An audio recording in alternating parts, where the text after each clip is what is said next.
Verbal sent for all the countries about this? No, it was an email related to that. Yeah. No, because this doesn't go to that this one. This is just local stuff, right? There's the thing.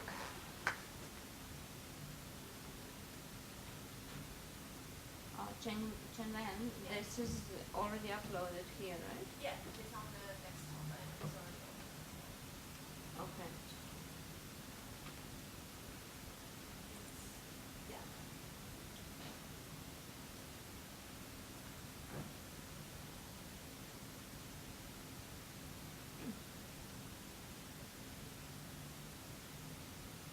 It's a little bit. Feel free to give the first one.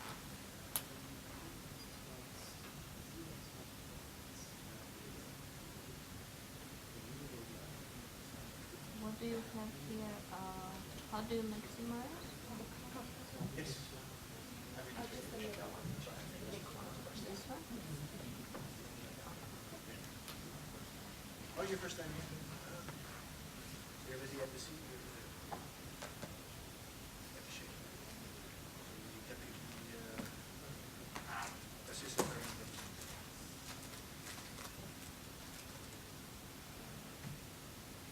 Yeah, anyway. Huh? So you're nobody based in First of all,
Where are we sitting? On top of the podium. Okay.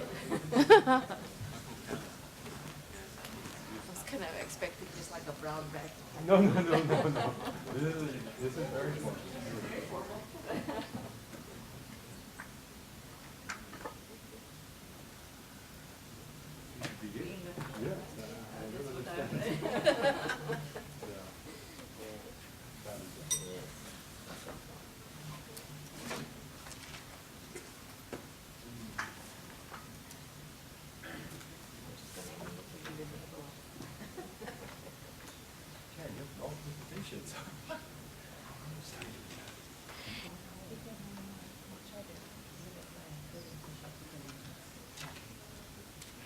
Okay, very good afternoon, everyone. We welcome you to this ARTNeT seminar of a special installment because finally we were able to actually ascertain that Professor Mari Pangestu would be with us after several trials. So we are very, very privileged that we have gotten this opportunity. And without further ado, I would ask our Deputy Executive Secretary to give a few introductory remarks. Thank you. Thank you, Mia. I'm going to keep this short. Ibu Mari, when we were told that we have the Indonesian minister, female, who will become the next executive secretary, I thought it would be Ibu Mari Pangestu. We have close ties. Her son, my daughter, are friends from high school, and we went diving together. So it's really a delight to see you here. You all know that she was a former Minister of Trade, the Minister of Commerce and Creative Economy for Indonesia. But much more interesting is what she has done since her government duties. She has been an academic, and she's been writing a lot of interesting pieces on the current state of global trade, global tech warfare, what it means for ASEAN, what it means for Asia as a whole.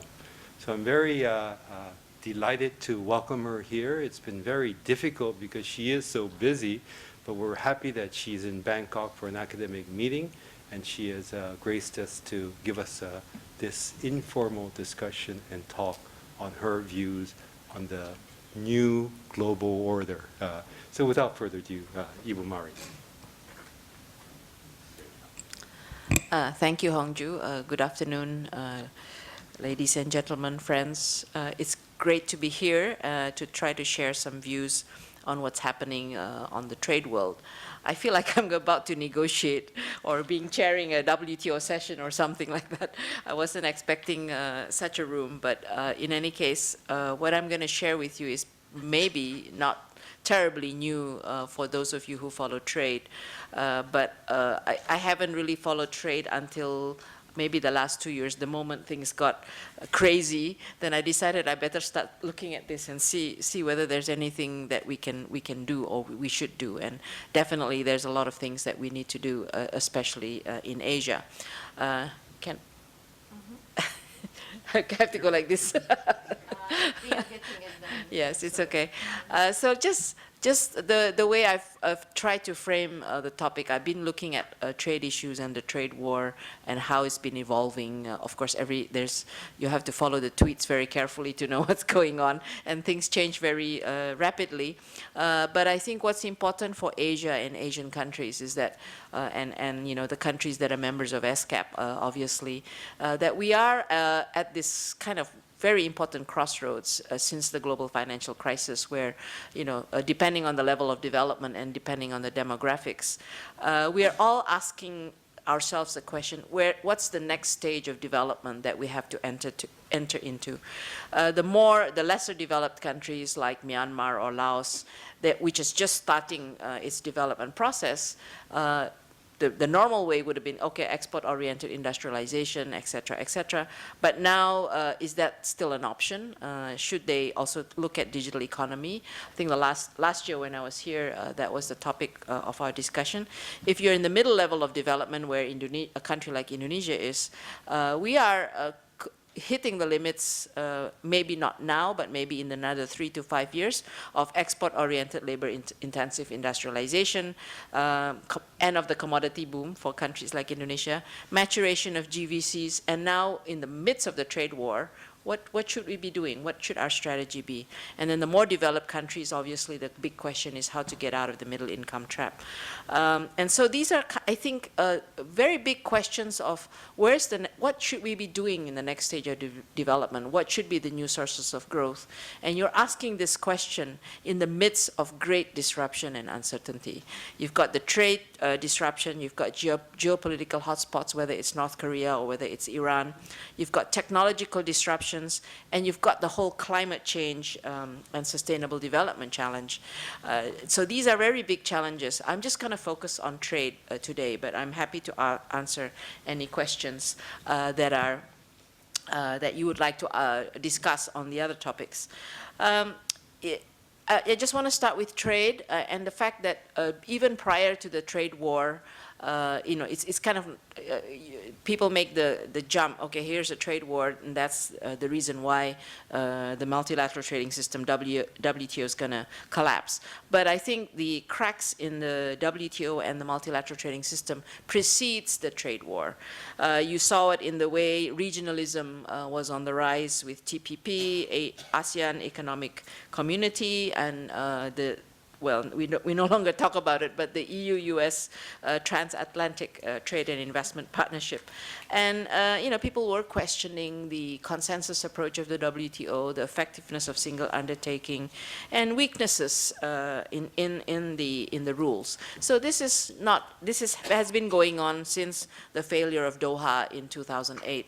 I was still trade minister in 2008, and it was really quite painful that we really didn't achieve the Doha, and it has since really stalled and not much progress. And of course, in the midst of that, you have the emergence of China, and this is something we cannot ignore. China's economy grew 6 times from the time it joined the WTO in 2001 to 2017, and trade increased 10 times. There have been concerns with China's kind of lack of transparency, trade and investment. We are not supposed to use the word market distorting policies, but since we are not negotiating the wording of G20, we can put it down.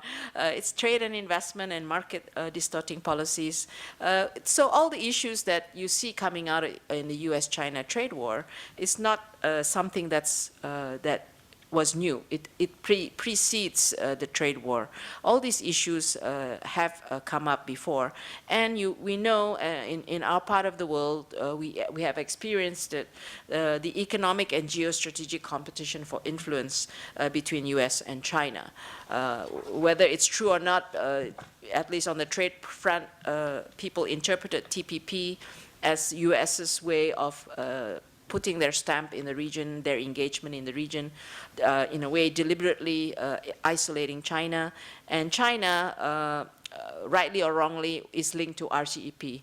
Although as someone who basically negotiated and created RCEP in 2011, I wouldn't say it's China-led. It is actually ASEAN-led. It was negotiated and through ASEAN. But of course, China is an important part of it. So that's kind of part of it. So the new normal today, really, we saw 2016 as really the watershed year with Brexit and the election of Trump.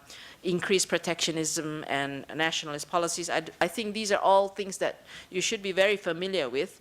And the exit of the US as no longer the defender of the public good that we used to call the global economic order, which we used to take for granted, is no longer the case. Day one, leave TPP, start focusing on trade deficit, US-China war. If you look at 2016 into 2017, everybody was saying, okay, he's all about election rhetoric. He's not really going to do what he said he's going to do, because he didn't really do anything until January 2008, right? So you can see it in the policy uncertainty index. 2016, 2017 was still relatively mild. 2018, it just went wild, right? It went up and then went wild. So it's really a lot of issues that are happening. And in the last year and a half, I think we have seen also, this is an important point because we are talking about the Asian region here. I see that Japan, which is it's un-Japanese actually, for the first time Japan is increasingly playing more of an international role. They stepped in, they played a key role in kind of rescuing TPP to become TPP 11 or CPTPP, despite the US exit. And as chair of the G20 just this last year, they have played a key role in making sure that the WTO reform agenda is maintained in the G20. And we are seeing a totally new world of behavior that used to be like not something that we thought would ever happen, but there it is. I call it the stick and carrot approach of the U.S. or the deal-making approach of the U.S. They clearly are using the stick, such as tariff, to extract U.S. interests, whether it's economic, whether it's technological, or whether it's political and strategic. So the tariff increases are being used as country-specific or product-specific, such as the aluminum and steel. And for developing countries, the U.S. has used the stick of withdrawing the GSP. And they have been reviewing the GSP. Indonesia is one of the countries being reviewed. And the review is based, the way they're saying, okay, I'm reviewing your GSP status. And they're looking very much at issues related to US interests in market access and investment. So the ask is, okay, we will continue to give you GSP if you do this and this and this related to market access and investment impediments, oftentimes related to the interests of US companies. And then they also use the carrot approach, which is, okay, I'm going to give you exemption on steel, tariffs on steel and aluminum, as long as you give in or give me this and that, right? So this happened with the US-Mexico Canada deal, and also with Korea related to the amendments of the Korea-US FTA. And I think in the case of Brazil, Brazil, in exchange for the US support of OECD membership, has agreed that they will give up their developing country status. You know, things that are kind of deals. And the big country partners are retaliating. So you are seeing this tit-for-tat war. And the EU and China are retaliating where it hurts. They try to fight back by hitting where it hurts. Like the EU put tariffs on Harley-Davidson motorcycles as well as bourbon. So they're targeting America's Rust Belt. And China is targeting the soybeans and the farmers, right? So this is a very unsatisfactory world, and unfortunately we don't quite know where it's going to end and how it's going to end. And trade tensions is not likely to be resolved soon. So if you're all closely watching, okay, the talks collapse, they made up in G20, they said that they were going to continue negotiations. Don't be too optimistic, because you may end up with some kind of deal to extend the negotiations, but this is something that's not likely to be resolved soon, because it is not about the trade deficit and tariffs. It's much more than that, as we all know. And we know that the US, both in the US and China, after the talks collapsed, I think what's happened is that both sides have hardened in the position, and politically it's going to be difficult for them to really come to some kind of balanced outcome without there being some kind of, I would say, a non-bilateral solution, which I will come to in a minute. In the US, we know Trump is going for elections in 2020, and he has seen that bashing China, being protectionist, being nationalist, is actually still strengthening his political base. And whoever is going to be in a Democratic candidate, if they don't take the same position, they are really going to also be in a weak position. So, and in fact, Democrats are also having the same view. So on the trade front, on being an anti-China, it's likely to be bipartisan. So whether or not Trump wins a second term is moot. You are still going to see this kind of tension continue. In China, you have the nationalists versus the reformists. Actually, the reformists were quite happy about the pressure that Trump was putting on China for its domestic reform agenda. And then you have the nationalists on the other side who are saying, no, we need to go slow on the reform. We need to do Make in China 2025 and all that. And the nationalists have become hardened, because if you followed why the talks collapsed, it was because of the US being very, very interventionist in the way they were approaching the whatever deal that was supposed to happen. They wanted to have a say in the legal laws that China promised to pass on investment, IPR, and so on. And they also wanted to have a say, or wanted to have a role in making sure that it's enforced. So it's really intervening in a country's sovereignty, and that really, really riled the nationalists. So we have a hardening of both sides, and this is really why I think that the trade tensions is really unlikely to be resolved soon. And you know that this is long-term and complex.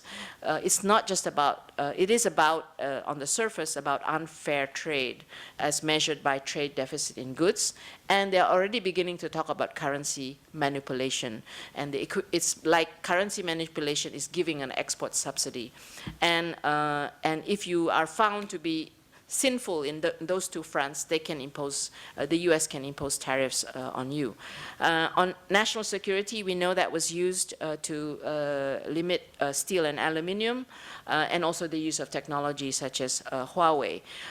It's complex because what you're seeing now is the overlapping of US economic, business, technology, and security interests in a multipolar world, not in a hegemon world where the US can call the shots like they did in the Cold War, war where they could isolate Russia and get the world order that way. But it's a much more complex world.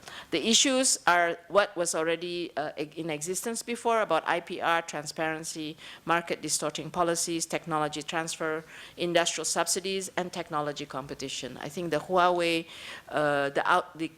the way how Huawei has played out really is somewhat scary to us.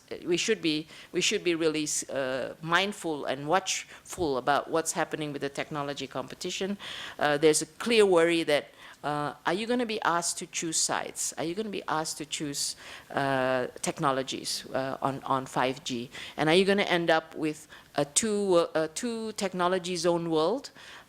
How crazy or scary is that? And then you have what I call Japan and Korea in the most recent days. I call it Me Too, Me Too policy. Japan is using national security to impose tariffs on Korea for a non-economic aim, right? And in fact, Japan is taking the US to the WTO on the national security grounds that they're using to impose the steel and aluminum tariffs. I just can't figure that out. I just don't know. I really can't. I'm still trying to figure out what that really means. So the conclusion is for us in Asia, for us looking at how we're going to design our development strategy, it's about great uncertainty, and the great uncertainty that's really going to be there for the longer term. And while there's a lot of discussion about how the trade war actually creates opportunities as well as challenges, the opportunities of replacing China in the US market and relocation of investment and so on. Let me just go quickly through these main ideas around this. But I think we should be more worried about the direct impact, which is the global and China economy slowdown. We know there's the global forecasts have been revised because of the trade tensions. I think China just announced its most recent growth number, which is the lowest it's had in something like 22 years or something like that. So we know it's already having an impact. And on top of that, right after the global financial crisis, we have seen actually a slowdown in trade. And trade is slowing down to the point where it's sometimes even lower than GDP growth, compared to 3 times above of GDP growth before the crisis. So trade as an engine of growth is as our development strategy, the way we used to discuss development, trade as an engine of growth, needs to be really relooked carefully, even before the trade war. So 2017, things picked up, but in 2018 and I think 2019, this is really going to go down again. And uncertainties are felt more by emerging countries. We've seen very volatile exchange rate as well as stock market. And we have seen the exports decline as China's imports decline. So I'm going to go rather quickly to this because I really want to get to my conclusion, which is what to do kind of question. Impact of uncertainties on trade and investment. The most recent, you can look at many of these surveys on businesses, but businesses are identifying increased protectionism and trade wars as the #1 worry, higher than the possible slowdown in world trade growth or the slowdown in the Chinese economy. And this is the first one just then came from the Pacific Economic Cooperation Council most recent survey of businesses. This one comes from McKinsey, a survey of businesses. And they have also identified uncertainty over trade policy as the #1 worry. And when asked, how do you expect your company's globalization strategy to change over the next 3 years? The #1 answer is investing or increasing our operations in 1 or more countries. So they're going to diversify their sourcing and the location of their production. And the second response is investing more in our local supply chains. So there's some good news in there if we have the right kind of investment environment. That's basically what it is. lots of people are doing number crunching on using GTAP model and similarity indexes. This just shows you when you look at the range of countries, how similar is your export with China so that you could replace these goods in the US export market. Taiwan and Hong Kong, Thailand in fact will benefit, Malaysia, Philippines and Vietnam. There are like, how many, all the first 8 countries are Asian countries. Indonesia is not that similar, so it's only similar in the garments and footwear probably, but not in the electronics. That's why it comes in low. Similarly with India. So I think that's kind of some of the positive story. But on the if you're part of the China's global value chain, then you will experience a downward risk because of the electronics and the machinery. So Indonesia comes low because Indonesia is not part of the global value chain. But Malaysia, Vietnam, and definitely Singapore is feeling it. Singapore is maybe going into a recession. So there's a downward risk if you are part of the global value chain. And you know, our whole development strategy has been based on export-oriented industrialization plus the emergence of these regional global value chains. And that is really based on free flow of goods and services and investment in people. And that's been all your domestic reform and all the regional integration has been based on this. Just to put the digital story in there, obviously the issue of free flow of data is also increasingly going to be becoming important.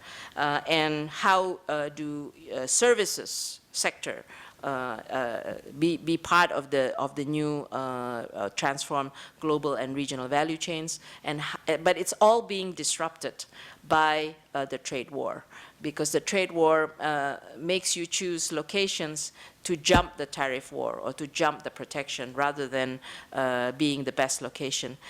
This is just some examples. There are many examples of how the disruption is going to affect the value chain.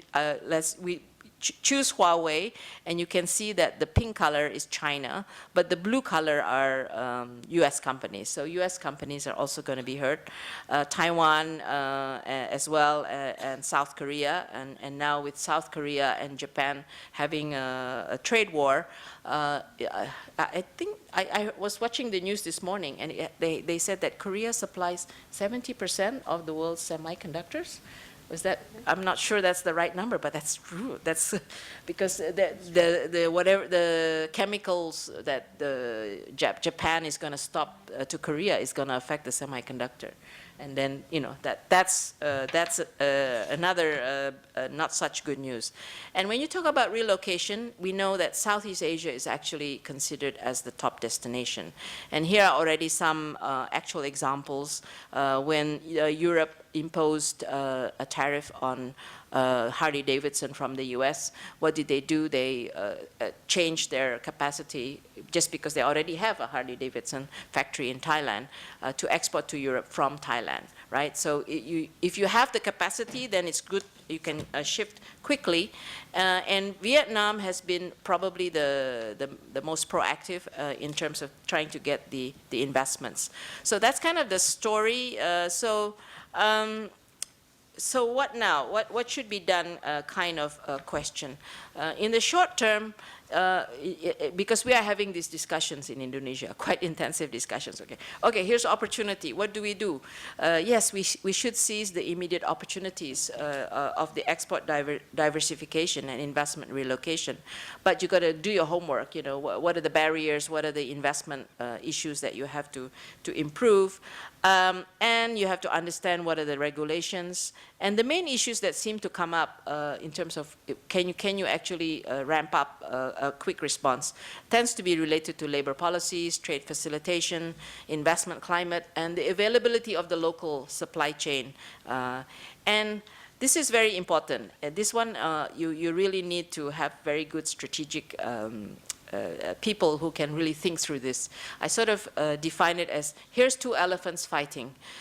You don't want to be squished in the middle. You don't want to be squashed by one or the other. So you should not you should, how do you balance between these two elephants and be agile enough to benefit from either the US or China? You should not take sides. Learn from what's happened to Canada, learn what's happened to Australia. So you cannot be allies to either side. You've got to really, really play this very careful dance and balance. I think Japan is trying hard on that. Japan warming up to China has something to do with what's happening. And while you may go and, okay, I'm going to increase my exports to the US, take over the Chinese market, you have to be careful. This is a double-edged sword. If the moment you increase your exports to the US, you are on the radar screen. Vietnam already got a special mention by President Trump at G20 as the worst abuser. It's just that's the way it is. And don't forget that they had this executive order on trade deficit, which is still in there. And the fact that 8 countries in Asia are on that list of 16 countries that have a deficit with the US. And the US refuses to look at services, they just look at goods. And they are, in the case of Indonesia, they are threatening on the GSP withdrawal. This is the list of 8 countries, that 8 partners from Asia that have a deficit with the US. China and Japan are top of the list, but South Korea, Malaysia, India, Thailand, Taiwan, Indonesia are also on the list. And Indonesia is facing continued attention from the US. We are number 15 on the trade deficit list, and we are being reviewed, investigated, and we are having bilateral talks. And in return for our GSP not being withdrawn, we are being asked to not have localization of server, national payment gateway, and foreign investment restrictions on some areas. So we also, like other countries like China, I call it not voluntary export, but voluntary import. We are buying, we are voluntary buying. We're going to buy soybeans from you. We're going to buy Boeing airplanes from you. We're going to buy cotton from you, and we're going to invest in the US. This is what China is also doing. Okay, in conclusion, hopefully I can do this very briefly. I feel like I'm a little bit on a gospel mission or something like that. My message is you have to have a 3-pronged strategy. This is my 3-pronged strategy, which is you got to continue to do your unilateral reforms. You got to strengthen regional economic integration, and you've got to uphold the multilateral trading system. For Asia, for smaller countries in Asia, this is really, really the key approach. Why unilateral reforms? Go back to the development strategy that you are having to face. I mean, Indonesia is with the new incoming government. These are some of the very key questions we're asking. What's the next stage of development and increased competitiveness that we have to be? What's the vision here? Is it more manufacturing? Is it services? Is it how do we use technology, et cetera, et cetera? And it is going to be part of the fact that if you want to attract relocation of investment, or you want to be part of whatever regional global value chain is going to emerge, then that's how you should position yourself, and not because you're being pressured by the US, okay? And that's politically important as well as economically important.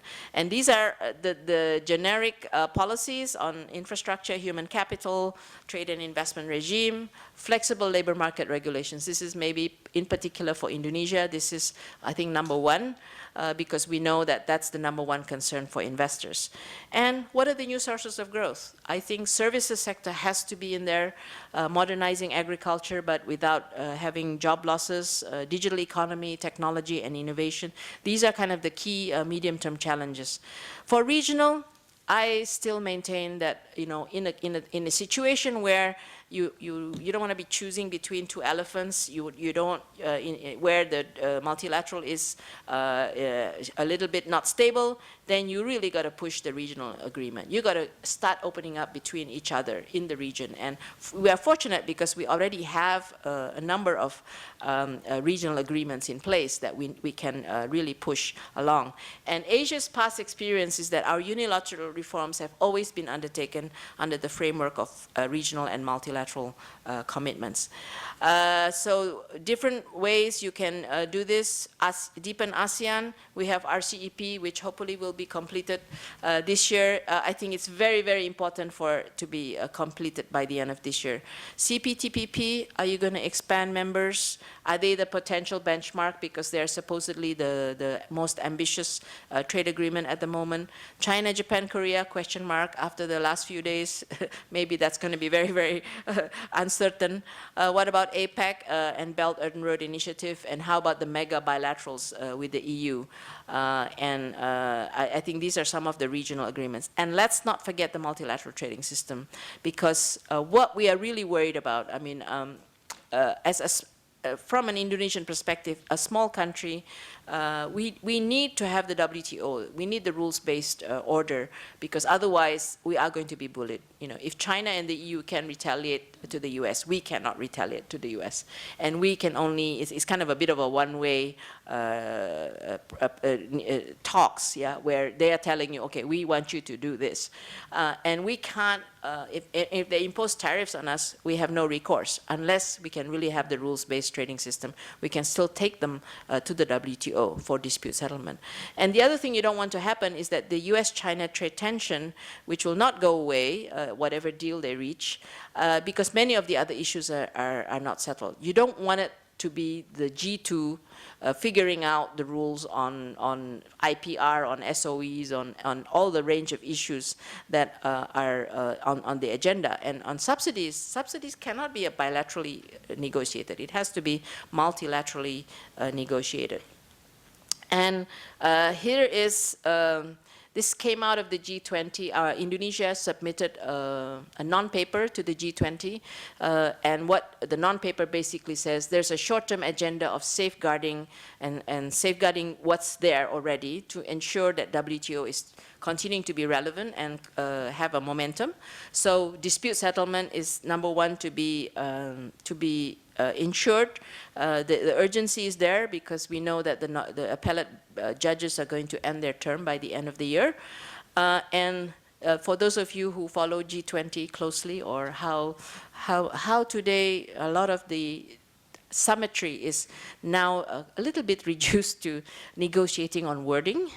To get dispute settlement into the statement of trade ministers as well as leaders was really like pulling teeth out of somebody, right? One particular country. But thankfully, it did make it. We need to build back confidence in the WTO, and some of the issues that are that are on the table that are supposedly more easy to do is notification, which is already an obligation if you're a WTO member, and that's part of the transparency objective. Fishery subsidies, because you have an ocean commission. Fishery subsidies is actually something people think maybe can be completed soon. And capacity building for trade facilitation as well as something for LDCs. And in the medium term, let's identify a medium-term agenda where you want to improve the WTO and make it relevant for the times, which is really about G20. Why is G20 still relevant? People can question that. I think it's still relevant because it's supposed to give political direction. And maybe it's become a G19 world, but we should not be dragged down by the one. The G19 still should maintain what is important, such as maintaining the rules-based trading system. And the direction for reform should be completing some of the current issues on the table, such as in subsidies, it would be agriculture and fisheries, and then issues central to the trade tensions, which are already actually in regional and bilateral agreements, such as all the list of issues. In something like industrial subsidies, that was mentioned in the trade minister's statement. And we know that new issues to make WTO relevant, such as e-commerce, which is also mentioned in the G20 statement, and it is a plurilateral agreement that is being negotiated. We need a collective leadership. If the US is absent, Japan, EU, and the middle powers such as ASEAN, South Korea, and many of the Asian countries, which needs trade to develop, still needs trade to develop. And the institutional changes in the WTO, whether you go for a plurilateral process. This is a real test whether e-commerce can be an open and transparent process, because now they're actually making it open. Even if you haven't signed up, you can actually sit in on the meetings and you can even submit proposals. Early harvest issue by issue rather than single undertaking. Developing country status, big one. Not self-declared, but also not. The US has a paper, I think it has 4 criteria of what a developing country is. That's also not the way to go. But how should we deal with this? I think we need to deal with it. We can't just continue to say we hide behind developing country status. And finally, let's make capacity building really work related to commitments that countries make. That's actually linked to the developing country status. And that the model is the trade facilitation agreement. I think that's all. Thank you very much. Sorry, it was a bit of a rush, but I hope I got my messages across. Thank you very much. Thank you very much. We're going to open it up for questions, so the floor is ours. Please. Starting with Mia. Thank you very much, Mari. This was a delight, but very comprehensive travel through all the issues that we have and more, right? I've noted that you stress the importance of regional integration, right? Mm-hmm. And previously we were always also among such approaches listed Asia-Pacific Economic Cooperation, even though it is not a formal agreement, right? It's missing from your mention of the regional efforts. Is it because it's not a player anymore because of US role in the forum? And if it is still a player, what do you think the EPEC can do in this saving the countries to be not tramped under the elephants, right? That's for the start. Okay.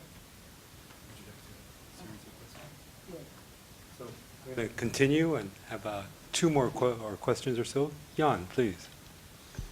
I have a general question. Thank you very much for your presentations.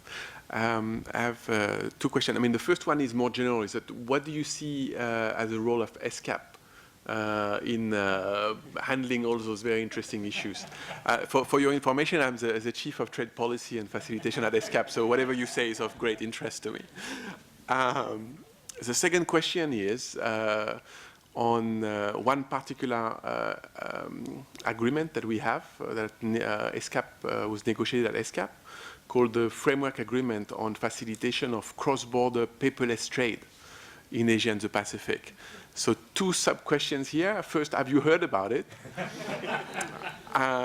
I've been to Indonesia twice to talk about it already.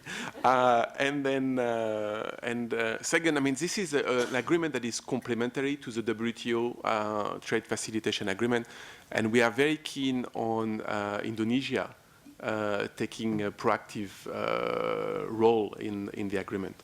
So if you have any advice in that regard, that would be very much appreciated. Thank you. That was very self-serving. Thank you very much. So we already have 3 questions. Let's take one more, please, before we... Please. Thank you for the sharing. I listened to your Trade Talk Peterson podcast 2 weeks ago. It was wonderful as well. My question is, actually 2 questions. What are the economic implications if the GSP status is withdrawn for Indonesia? And second, when the U.S. trade policy is complicated by different geopolitical factors and departments, when Robert Lighthizer does not take full control of the U.S. trade policy, for policymakers of developing countries, how should they change their negotiating tactics? Yeah. Thank you. Ibu Mari, please. It's interesting you raise APEC. I just came from Malaysia prior to this Bangkok trip, where we were talking to the Malaysians because Malaysia is the next host of APEC. and how APEC can actually, should be able to play a role in this uncertain environment that we are in, because in APEC we are not negotiating. So we can supposedly talk more freely, more openly, more candidly. But we heard from a number of the officials there, as well as from the APEC Secretariat, that actually, because I spent a lot of my professional life in APEC where this was the case, but they were informing me, updating us that in recent years, that has actually now become less so, that you could actually talk openly. And I think what would you call it, the problems they had in coming up with a communique in PNG last year was a huge wake-up call. And Chile has actually worked very, very hard this year to make sure it doesn't happen. And there was a lot of informal discussions going on, and Chile has been very active as a chair. If there were like 2 or 3 countries disagreeing, they would actually go and try to mediate, and before the actual meeting happened. So that's why the trade ministers meeting was relatively successful, and some of the whatever happened at the trade ministers, APEC trade ministers meeting, was brought into the trade ministers meeting at G20. Because if you read the trade ministers statement, it's actually, a lot of it was what I covered in my presentation, the issues and what needs to be done. Unfortunately, a lot of that is missing from the leader statement. The leader statement was not as strong as we would have liked it to be, but nevertheless, at the ministerial level, that has been the case. So APEC, I think, should and hopefully will play a very important role. And what we are trying to propose, and this is maybe something that ESCAP could also be involved in, but next year is a very crucial year. Because it's the new vision of APEC. So Bogor goal supposedly finishes in 2020, and there has been like a 3-year process in preparing the new vision of APEC post 2020. So in the Malaysian year, there will be a new vision, whatever it's going to be called, Putrajaya, shared prosperity agenda or vision, I should say, because now if you remember Bogor Goal, it talks about free trade and investment in the region by 2010 and 2020. So the keywords are openness, equality, shared prosperity, and sustainability. Right, so these are kind of, the new vision is going to have to include these 4, and then how do you translate that into a new APEC program? And the idea is that whatever the US position will be on this, that we need to really get a strong vision and a strong statement about how you would actually go ahead with this. And APEC in the past has actually played a very important role in being a catalyst, being like, what do you call it, providing critical mass going into the WTO negotiations, whether it was the Uruguay round, whether it was the ITA one, whether it's EGS. So it could play that role again, and it should play that role again. Something like e-commerce, I can imagine that's something that APEC could take up. And I think to answer your question on paperless trade under the trade facilitation agenda, I'm sorry, I haven't heard about it, but that doesn't mean anything because I'm not involved in that. It's a rather technical field, and mainly customs people and, well, trade ministries people should know about it. But I think if you can link with whatever APEC is doing and whatever ASEAN is doing in this space, and I know they are always talking about how to reduce facilitation, the cost of trade from 10% to 5% and all these kind of targets. Paperless trade obviously is one vehicle to do it. And I think technology maybe, I have found that with the National Single Window initiative of ASEAN, getting everybody to agree on the technology to be used is like a fruitless path. You shouldn't go down that path. You should be talking about interoperability rather than agreeing on, okay, here's the system, but how do you make these systems talk to each other in a secure way, right, to put it simply. So I think if you have made progress on that, then definitely APEC or ASEAN should be able to be a good platform for it. It was very interesting. One of the Thai senior official who attended this meeting, she said she came from WTO and negotiating world, and then she came into APEC, and I think she was with APEC for about 4 years, and then she's since moved on to another division now, looking more at trade policy of Thailand. But she said she learned so much in APEC because APEC is where you talk about new issues, sensitive issues, and she said she learned a lot because some issues you never heard of. Then other countries which are more developed will come in and talk about it. It may be their agenda. A lot of times it's the U.S. agenda, but at least you learn about it, right? So I think APEC can still play a huge role. And then after Malaysia, you have New Zealand and then Thailand. So if you, and I've been around for a while in the sense that I've been there since APEC in '94. Indonesia I was there during Bogor Goal. I spent that whole year working on Bogor Goal. We had Bogor Goal in '94, and then we had Osaka Action Plan in '95, and then you had Manila, what was Manila? MAPA, I just remember the acronym, Manila Action Plan for something. So it was a series of things where okay, here's the vision, here's how we're going to implement it. So I think that's how we have to revitalize APEC. And then it's linked to the WTO, it's linked to your regional negotiations, it's linked to whatever countries in ESCAP, some of them are members of APEC, members of RCEP, members of ASEAN. How can that be brought to the broader membership of ESCAP? I think the kind of framing of trade policy in the near future, I described some of it. I think you probably have a similar framework, but I think in the discussions we had, in many discussions we've had on the issue, and kind of reflecting on the disruption that we are facing and the increased protectionism and nationalism, we can't. It's not business as usual. It's not. I mean, our knee-jerk reaction is to come up with what I have presented, but I forgot to mention to you a very important footnote, which is we need to pay attention to the issue of polarization and national identity that's happened in all the countries around the world, and which has led to anti-globalization, rightly or wrongly, right? So globalization is kind of being blamed for the inequality, the lack of labor getting their share, et cetera, et cetera. And the cause is different for every country. But unfortunately, what's happening in the US is creating a lot of Me Too around the world, right? So Me Too okay, let's just protect, this is national interest, this is, we need to protect so that we don't have the downside of globalization. It's kind of the wrong reaction, but if we want to address that, we do need to have a good idea about the causes of the inequality or the lack of shared benefits that are happening in each country, and it's going to be different for each country.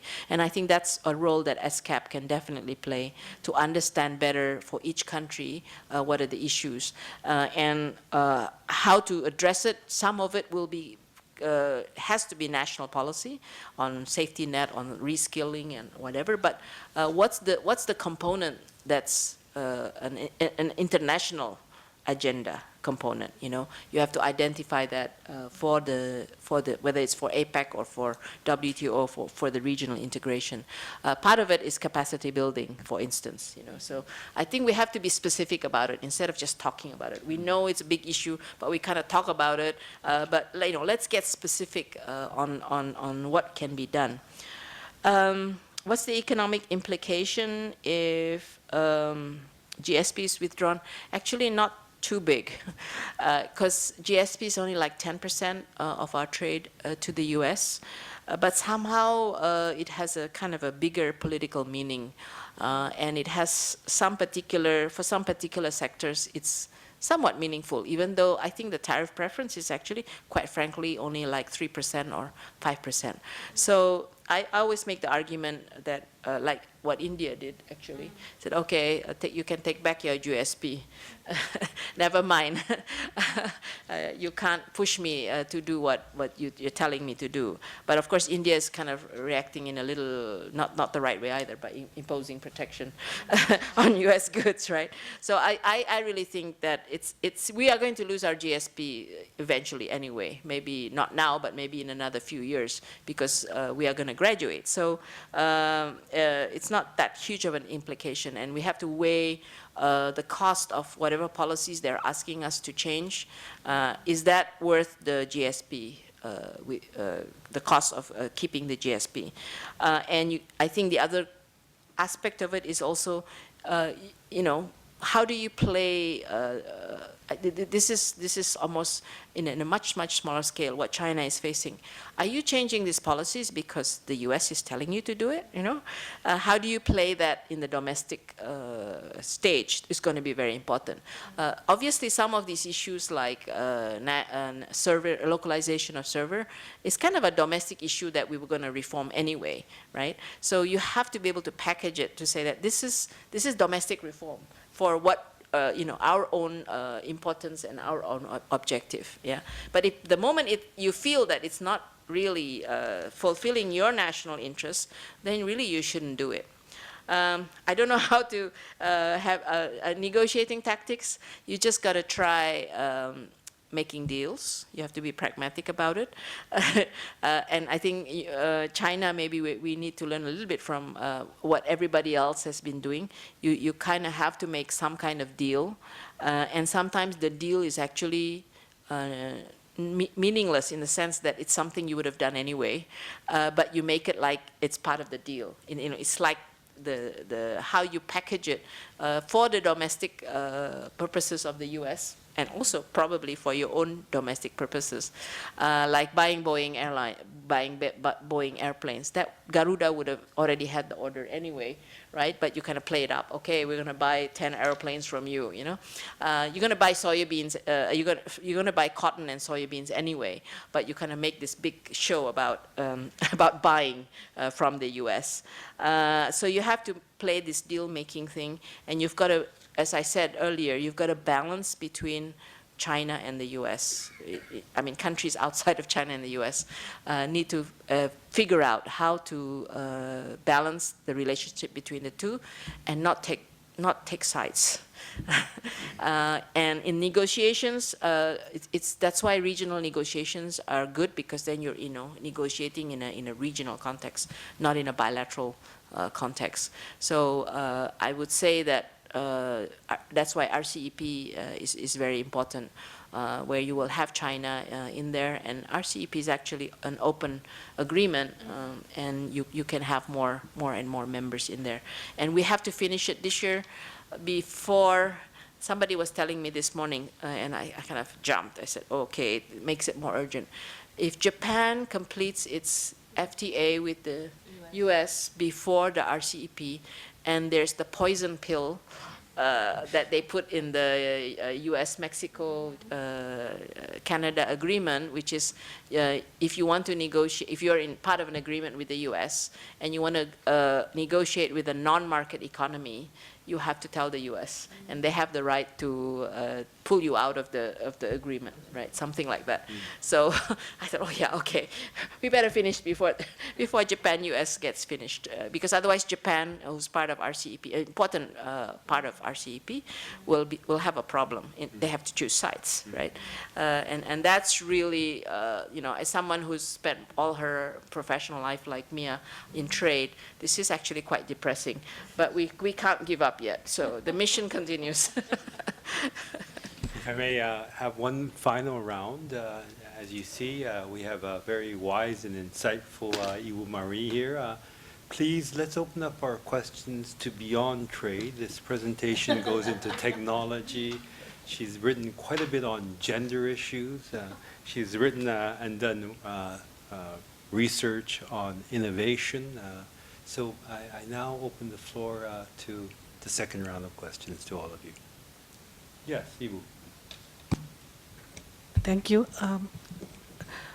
very well played. I think I'm really impressed in terms of the whole gamut of the issues were there. It's just that I'm very intrigued by one of the strategy you were saying, that we need to actually look at the WTO reform. And this is something that was nicely put in the G20 ministers' statement on trade and economy and digital economy. But my question would be, how exactly would we deal with the problem about the appellate body? Of course, it looks like it's the lowest hanging fruit, but currently it's like it's not going to happen unless the candidate is actually agreed to.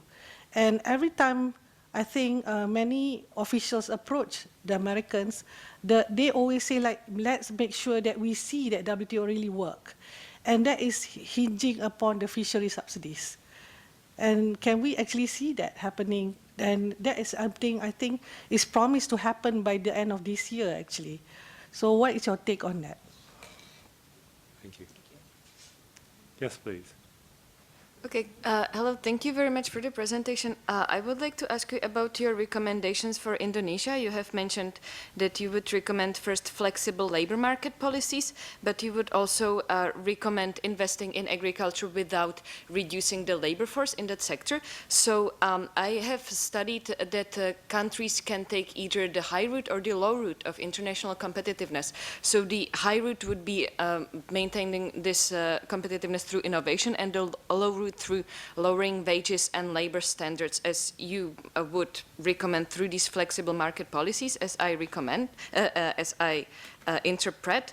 So I am wondering if the high route and low route is actually just one, that in order to attract international investment and thus solicit innovation, the labor market policies need to be lowered first, or if there is any other way to improve the international competitiveness through innovation, through direct support of enterprises, or if you do not believe that this is realistic. And then I was wondering about the if your premise for the reform of the agricultural sector is that there are no opportunities for low-skilled workers in the economy, and if the productivity of the agricultural sector is going to increase, then the wage difference between the non-agricultural and agricultural sector is going to decrease, thus actually the equality within the country will increase. Thank you. Thank you. Anybody else? Sir.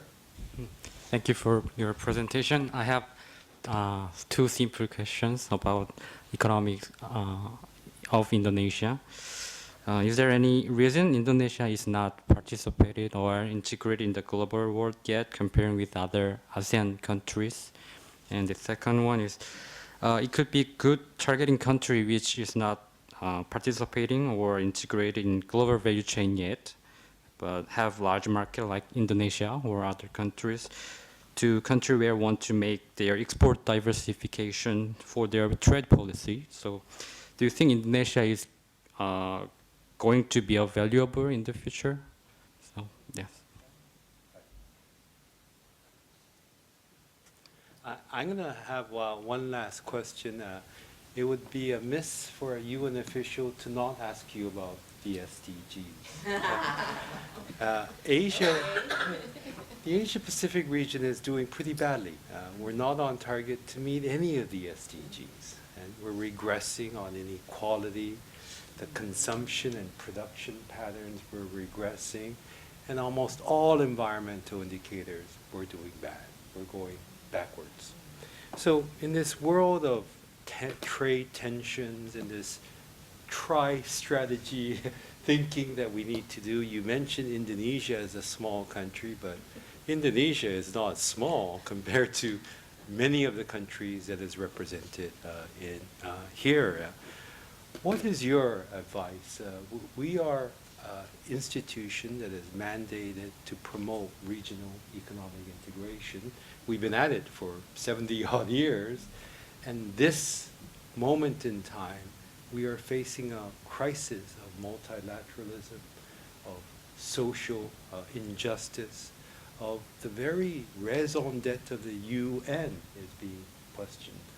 So as we try to promote sustainable development, we are facing great difficulties where the regional integration model is turning inward, inward-looking, navel-gazing.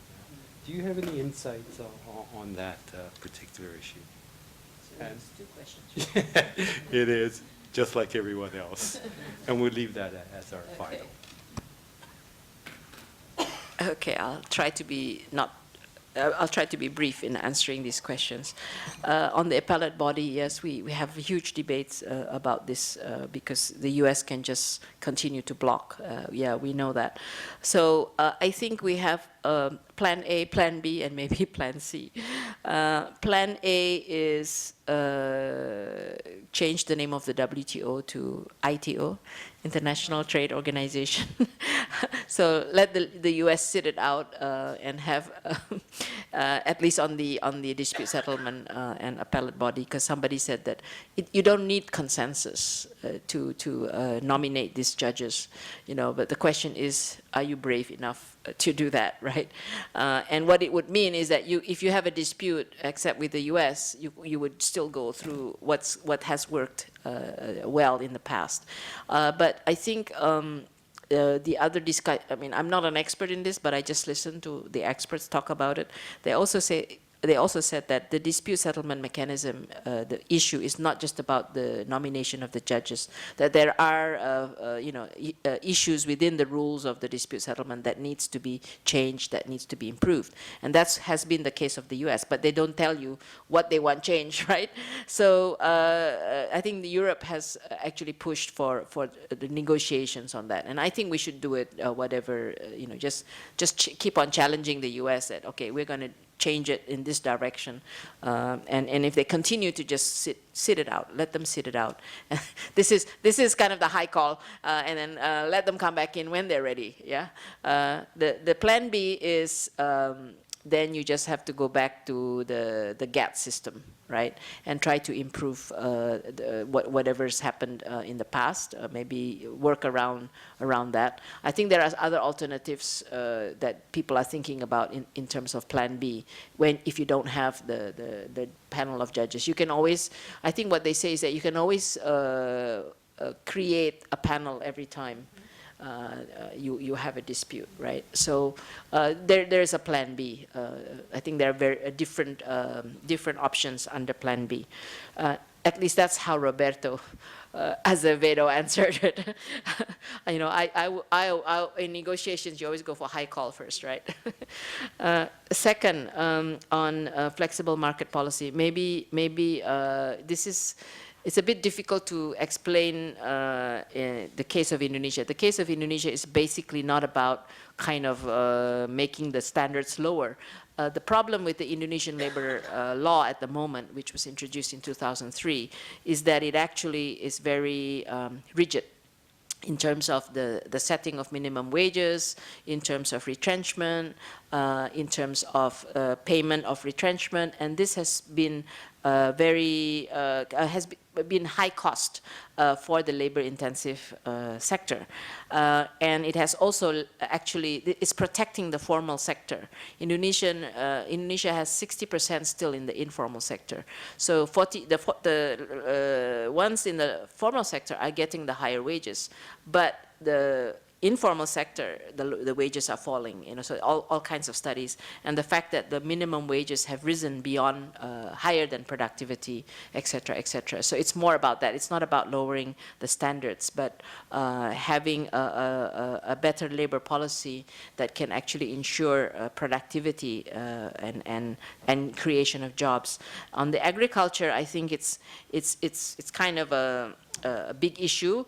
I'm of the opinion that I think we need to use technology wisely in terms of augmenting, not replacing, but augmenting. I think for developing countries, the choice is there not to replace labor, like in developed countries or in aging societies. You need to replace labor because you don't have the labor, but in developing countries, you do still have the labor. And what you need to do is use technology to augment and make the existing labor be more productive, have and therefore have a higher income. And I think in agriculture, it's not just on the production side, but the whole value chain.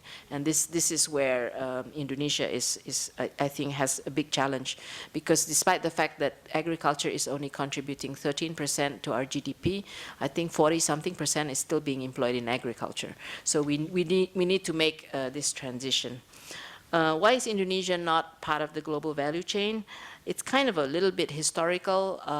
We missed the boat in the 70s when the electronic companies left Indonesia. And this is related to the labor policy, actually. I did a lot of studies in the past on the electronic sector. And what happened in I think it was around 76, maybe 77. At that time, National Semiconductor and Fairchild were in Indonesia, just like they were in Penang and maybe Thailand. Yeah, so they were already beginning to invest in building out the electronic base in Indonesia. And at that time, they wanted to do some automation, and the labor minister at the time said, no, if you're going to automate and lead to loss of jobs, then you can leave the country. And they did. So that's a historical accident, I would say, that you know, we have now not really a huge base on electronics. But it's also related to the fact that we are blessed, or sometimes people will say cursed, with commodities, right? So why we didn't change and then went and change our policies and try to develop the electronics or machinery industry later on was because we didn't need to, in the sense that we had a commodity boom 2 or 3 times where you had huge exports coming from commodities. Actually, when I was trade minister from 2004 to 2012, our exports went up 3 times, from like something like 60 billion to 200 billion. But it had nothing to do with me being Minister of Trade.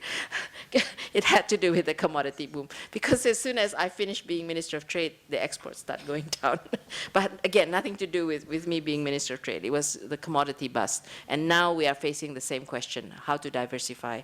And obviously, as you said, our large market, you know, the problem is Indonesia doesn't have a lot of the local supply chain, the intermediate inputs. But I think with maybe in the next 5 years, if you have a large domestic market, and we do, and we have a growing middle class, presumably the scale will start to be there for the suppliers to locate to Indonesia. But then again, your investment climate, your infrastructure, your logistics need to be in place, and your human capital and talent development and so on and so forth, which is human infrastructure. Human capital is one of the priorities of the next government. On SDGs, I think I think this is still a big challenge, translating whatever we agreed to in 2015 to implementation. And let me just share with you what Indonesia is trying to do. It's still at the planning stage. It's not at the implementation stage. I'm also involved with the New Climate Economy, and they have an initiative to develop the Low Carbon Development Initiative. I think it's Indonesia, Nigeria, Indonesia, Ethiopia, and Colombia, if I'm not mistaken, and possibly Brazil. What it is, it's a model. It's a modeling exercise where you have the different systems. You have energy, you have food and land use, food, agriculture, and land use. FOLU, food, agriculture, and land use. Yeah, and then you have transportation and energy. You have all the systems that impact on the environment. You model it, and what they've been able to successfully show is that if you did the business as usual scenario and you didn't do anything on climate change, your growth is going to end up at 3% in 2040 or 2030 when you account for the cost to the environment and the externalities. But if you actually didn't do the business as usual scenario and you invested in sustainable infrastructure, you did the right thing for the food and land use, et cetera, et cetera. The 2 biggest components are food and land use and energy and transportation. Then you would actually grow at 6% by 2030, right? So it's a way to show that, and therefore, in the energy system, this is what you need to do. Renewable, get rid of coal. Not really get rid of coal, but reduce coal. I think we are already getting rid of fossil fuel, but coal is the big one for Indonesia, for instance. So you can, then it means the policy implication is clear, okay? But of course, we don't know yet whether it can be implemented, but at least on paper, I think Indonesia is the first country actually to try to integrate their SDGs into the national planning. Okay, so, and then the next stage of this program is to actually try to pilot it in the regions, regional governments to champion. So let's take a hotspot like Kalimantan, which is forest and forest and land use is very high contributor to the CO2 emission. Let's go there. Let's see whether, as a regional government, they can actually design a policy that will address the issue. So try to have champions at the regional level. So that's just to share with you what needs to be done. I think there's a lot of homework, obviously, because there's the financing question. It can't just come from government. Indonesia has done green tagging of the budget, but obviously budget is not important, not sufficient. You need financial, you need private sector, and then you go into a huge thing about public-private partnership. How can that work? What's the incentive there? And what's publicly listed companies are increasingly, the pressure has to come from the banks and the investors.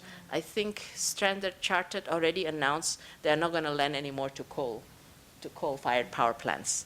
So it's beginning to happen, and I think it's going to be mainstream in the next 3 to 5 years. That's my view, because I'm seeing a lot of developments happening.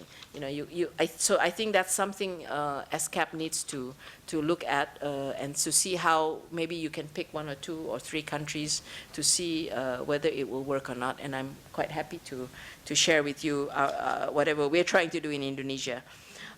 Regional integration, I think. I was kind of hoping that the whole disruption in the world trade would actually make us go back to the drawing board and say, okay, we need to have more push for regional integration. We need to be opening up markets between ourselves. And if we do that, we're actually contributing to the world, right? Because we are not a closed block. We're an open block, yeah? So, but it's kind of happening. ASEAN is trying to push RCEP, for instance, but you do need countries like Japan, and I think China, obviously, China needs to play an important role. And I think the big question out there is, can China play this role, and can you have the Belt and Road Initiative play a role, play the right role in terms of increasing confidence for us to be more regionally integrated. So these are kind of big questions that we talk about in the region, but at least in my part of the world, which is ASEAN, we are really hoping that centrality of ASEAN can really happen in a more powerful way, given the uncertainties, because you can't do it on your own, right? You've got to have friends, and you've got to have like-minded friends, and try to push this agenda along. Thank you. A warm thank you and a warm applause to Ibu Mari. Thank you very much. We really do look forward to inviting you back to our commission on the oceans. She is an expert on the 8 high-level panel for the oceans, and we'll be making several papers along these lines. And we look forward to seeing Ibu Mari back in Bangkok during our commission in May. Okay, thank you very much. Thank you. And thank you all for coming. Thank you. No, we have no holiday. No holiday. You don't follow the local holiday. They have 21 days every year. You're only allowed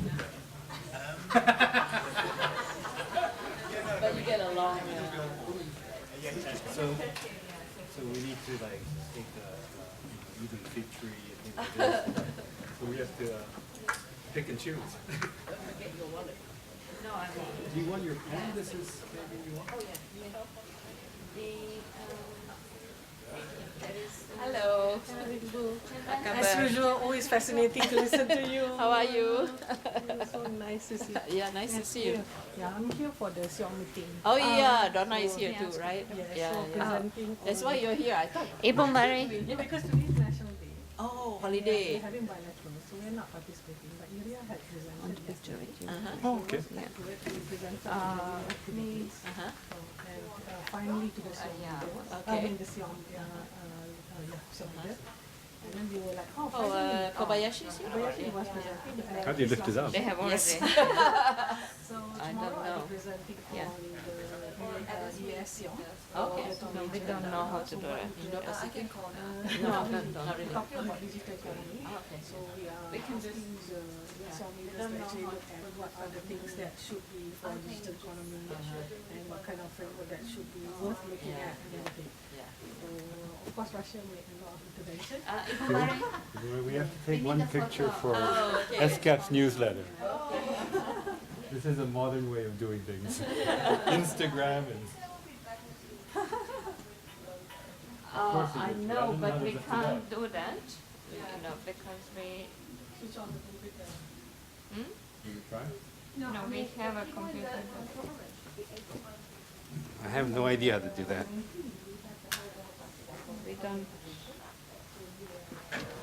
Oh, here it is. Oh, very Yeah. good. How should you do So that? it's, well, those people are doing it there. It's fine, we can have a logo. You gonna stand in the back, or you stand in the front?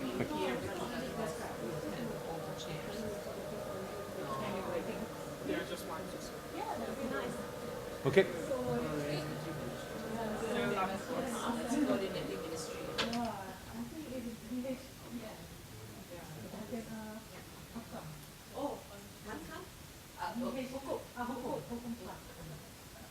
Yes. We're gonna stand, try to stand in the middle with the logo in the back. Yes, yes. The UN logo. Okay, I'll give you my